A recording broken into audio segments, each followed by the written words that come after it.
పట్టాభిరామ్ గారు నమస్కారం. నమస్కారం వికే గారు. మీకు కుటుంబాలు లేవా? మీకు పిల్లలు లేరా? ఇది కక్ష సాధింపులేంటి? ఇలాగేనా చేసేది? ఏమిటండి మీరు?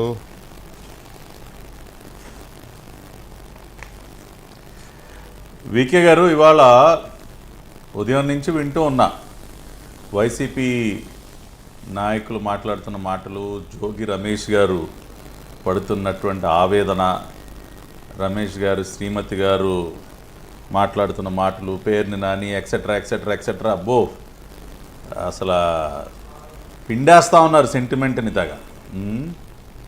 కానీ మీ ఓపెనింగ్ రిమార్క్స్లో మీరు చాలా బాగా చెప్పారు, అన్నీ గుర్తు చేశారు. ఒకసారి అచ్చెన్నాయుడు గారి విషయంగా ఏం జరిగింది, అయ్యన్న గారి విషయంగా ఏం జరిగింది, నా పైన ఏ రకంగా దాడి చేసి నా బిడ్డని భయభ్రాంతులు గురి చేశారు, ఇట్లా మొత్తం లిస్ట్ అంతా చదివారు. మరి ఆ రోజున వీళ్ళ గుండెలు గ్రానైట్ రాళ్లగా మారిపోయాయా? పత్తిపాటి పుల్లారావు గారి కుమారుడిని అక్రమంగా అరెస్ట్ చేసి లోపలేసిన రోజున ఏమైపోయారు? ఆ రోజున శరత్ ఏ పాపం చేయకుండానే, ఏ తప్పు చేయకుండానే జైల్లో పడేసి హింసించిన రోజున గుర్తుకు రాలేదు? అయ్యో, ఎందుకు పాపం పుల్లారావు గారి కుమారుడు కదా, ఎందుకు ఆ రకంగా మనం చేస్తామని అనిపించలేదా మీకు? ఏ తప్పు చేయకుండా కోర్టులో ఈ రోజుకి ఒక చిన్న తప్పు కూడా రుజువు చేయలేకపోయారు. ఆ రోజున కూడా అరెస్ట్ చేసిన సందర్భంగా కూడా ఏ కాగితం మొక్క కూడా చూపించలేకపోయారు. మరి వాళ్ళు చేసినటువంటి పాపాలు ఒకటి కాదు.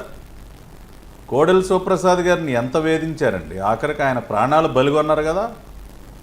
ఆ రోజున వీళ్ళ గుండెలు ఏమైపోయాయి, వీళ్ళ మానవత్వం ఏమైపోయింది?